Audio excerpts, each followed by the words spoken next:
السلام علیکم۔ دریدہ دل چینل کے اوپر شکیل ظاہر کی طرف سے خوش آمدید۔ ہماری جو یہ ویڈیو ہے اس کا عنوان ہے جاگو جاگو صبح ہوئی۔ اگر آپ بازار میں جائیں، گلیوں یا سڑکوں پر گھومیں تو آپ کو اندازہ ہوگا کہ ہماری قوم لاپرواہی، مستی اور ایک مخصوص طرز تغافل میں مبتلا ہے۔ لوگ جہاں چاہیں کار، موٹر سائیکل یا رکشہ پارک کر دیتے ہیں۔ ان کی وجہ سے ٹریفک رک رہی ہے، لوگ پریشان ہو رہے ہیں، انہیں کوئی پرواہ نہیں ہوتی۔ غلط سائٹ پر لا کر گاڑی کھڑی کر کے دکاندار یا ریڑی والے سے بھاؤ تاؤ کرنا، کسی سے پتہ پوچھنا یا کوئی اور گفتگو کرنا، دو رکشوں یا موٹر سائیکلوں کا برابر یعنی پیرلل چلنا اور گپے مارتے ہوئے جانا عام نظارے ہیں۔ اسی طرح آپ دیکھیں گے کہ لوگ گلیوں میں، باغوں میں، تعلیمی اداروں میں گھنٹوں گپے مارتے رہتے ہیں۔ دکاندار، عام افراد، طالب علم کئی کئی گھنٹے موبائل فون پر یوٹیوب یا فیس بک وغیرہ دیکھتے ہوئے ضائع کر دیتے ہیں۔ یہ وہ کام ہے جن کا کسی بھی قسم کا کوئی فائدہ نہیں۔ یہ آپ کو بیکار کی باتیں اور خبریں پہنچاتے ہیں جن کا آپ کی ذاتی زندگی کی بہتری سے کوئی تعلق نہیں ہوتا۔ لیکن ہم لوگ ان میں اس قدر کھپ جاتے ہیں کہ اگر کوئی ہمیں چھیڑے تو ہم بھڑک جاتے ہیں کہ کیوں خواہ میں رنگ میں بھنگ ڈالا۔ لوگ کار یا موٹر سائیکل کسی غلط جگہ پر کھڑی کر کے اپنا موبائل فون نکالتے ہیں اور اس میں ڈوب جاتے ہیں۔ آپ ان کے سر پر پہنچ کر بھی ہارن بجائیں تب بھی انہیں خبر نہیں ہوتی۔ یوں لگتا ہے جیسے پوری قوم نے چرس پی رکھی ہے۔ تیز چابک دست یعنی الرٹ ذہن اب ہمارے یہاں کم ہوتے جا رہے ہیں۔ آپ دنیا کے دیگر ممالک میں جائیں، آپ دیکھیں گے کہ وہاں لوگوں کے ذہن بہت چابک دست ہوتے ہیں۔ وہ بات فوراً سمجھ جاتے ہیں، عمل کرنے کے لیے ہر دم تیار ہوتے ہیں۔ محنت ان کی ہڈیوں میں اتری ہوئی ہے۔ ہماری سوچ یہ ہے کہ کہیں سے بہت سی دولت ہاتھ آ جائے تاکہ ہمیں ساری عمر کوئی کام نہ کرنا پڑے۔ دوسرے ممالک میں جو جتنا زیادہ دولت مند ہے وہ اتنا ہی محنتی ہے۔ ہمارے یہاں جب لوگ ریٹائر ہوتے ہیں تو وہ کہتے ہیں ہم نے ساری عمر محنت کر لی، اب ہم کچھ نہیں کریں گے۔ چنانچہ وہ اخبار پڑھتے ہیں، ٹی وی پر سیاسی ٹاک شوز دیکھتے ہیں، گپیں ہانکتے ہیں اور روز بروز نت نئی بیماریوں کا شکار ہونے لگتے ہیں۔ جلد ہی وہ وقت آ جاتا ہے کہ وہ کچھ کرنے کے قابل نہیں رہتے۔ اگر انہیں کچھ کرنے کے لیے کہہ بھی دیا جائے تو یوں خوف زدہ ہو جاتے ہیں گویا موت کے فرشتے سے ملاقات کے لیے کہا گیا ہے۔ ترقی یافتہ ممالک کے بوڑھے مرتے دم تک کام کرتے ہیں۔ میں نے خود کئی ایسے بوڑھوں کے ساتھ کام کیا ہے جن کی عمریں 80 سال سے زائد تھیں، لیکن وہ پھر بھی ساری دنیا کا سفر کرتے تھے۔ جہاں کام ہو وہاں جاتے تھے، لکھنا پڑھنا چلنا پھرنا، گھنٹوں میٹنگ میں شامل ہونا ان کا وتیرہ تھا۔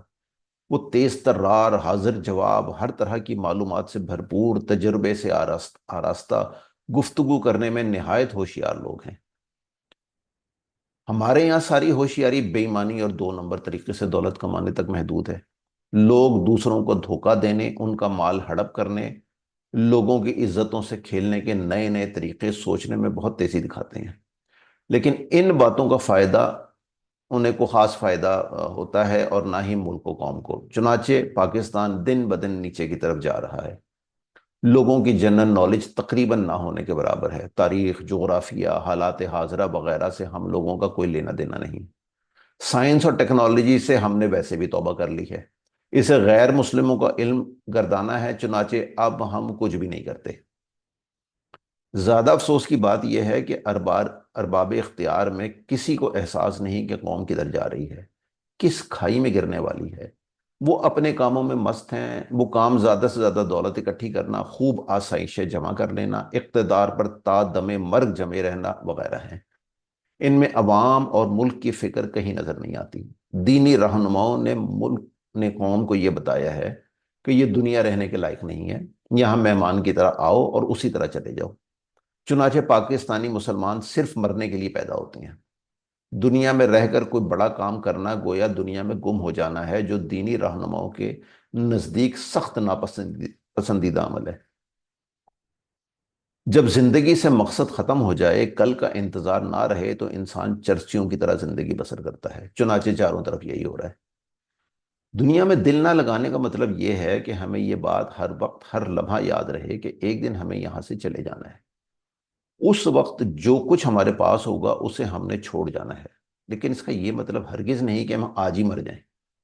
یہ ایسے ہے کہ ایک شخص جو لاہور کے بھاٹی دروازے میں رہتا تھا، اس نے سوچا کہ وہ کسی بہتر سوسائٹی میں گھر بنائے۔ وہ گھر بنانے کے لیے اس کے پاس پیسے نہیں تھے، اس کی کل پونجی وہ گھر تھا جس میں وہ رہتا تھا۔ چنانچہ اس نے وہ گھر بیچا، ایک کرائے کے گھر میں چلا گیا، اور مکان بیچنے سے جو رقم ملی اس سے اس نے کاروبار شروع کیا۔ اس نے کرائے کے گھر میں ہی ایک دکان یا دفتر قائم کیا اور کاروبار کرنے لگا۔ اب وہ آہستہ آہستہ مال جمع کرنے لگا کہ جب مناسب مال جمع ہو جائے گا تو وہ ایک پلاٹ خرید کر اس پر مکان تعمیر کرے گا۔ اس کا اندازہ تھا کہ اس کام میں 10 سال لگ جائیں گے۔ اب ان 10 سالوں میں وہ گھر جس میں وہ رہ رہا ہے، کیا وہ اسے پینٹ نہ کرائے، اس کی مرمت نہ کروائے، اپنی دکان یا دفتر کو اچھا اور خوبصورت نہ بنائے کہ گاہک وہاں آ کر خوش ہوں؟ وہ اس دکان یا دفتر کو جتنا بہتر بنائے گا، جتنی محنت کرے گا، اتنی جلدی ہی وہ اتنا مال اکٹھا کر لے گا کہ وہ اپنا خواب پورا کرے۔ ہماری دنیاوی زندگی بھی اسی طرح ہے۔ ہم نے یہاں کچھ برس گزارنے ہیں، جس جگہ ہم رہ رہے ہیں ہمیں چاہیے کہ اسے بہتر اور خوبصورت بنائیں، صاف ستھرا رکھیں، زندگی اچھی طرح گزارنے کے لیے آسائشیں حاصل کریں۔ دیکھا جائے تو نلکے میں پانی کا آنا، گھر میں بجلی کا ہونا، ایئر کنڈیشنر، پنکھا، بلب، ریفریجریٹر، کار یا موٹر سائیکل، سب ایسے آسائشیں ہیں جو 200 سال پہلے تک بھی ہمارے خطے میں نہیں پائی جاتی تھیں۔ یہ ہم نے اس لیے حاصل کی ہیں تاکہ ہماری زندگی آسانی سے گزرے۔ گھر میں گیس کا چولہا آج سے 60 سال پہلے نہیں ہوا کرتا تھا۔ آج گیس چلی جائے تو ہمیں مصیبت پڑ جاتی ہے۔ کیا ان سب کا حصول دنیا میں دل لگانے کے مترادف ہے؟ کوئی مذہبی رہنما آپ کو یہ نہیں بتائے گا، کیونکہ وہ خود ان سے بہرہ مند ہو رہا ہے۔ اس نے ہمیں جس ڈگر پر چڑھایا ہے اس کی وجہ سے ہم نے سوچنا، غور و فکر کرنا، محنت کرنا، سائنس اور ٹیکنالوجی میں آگے جانا ترک کر دیا ہے۔ یہ کاریں، گیس، ایئر کنڈیشنرز وغیرہ بغیر سائنس کے نہیں آ سکتی۔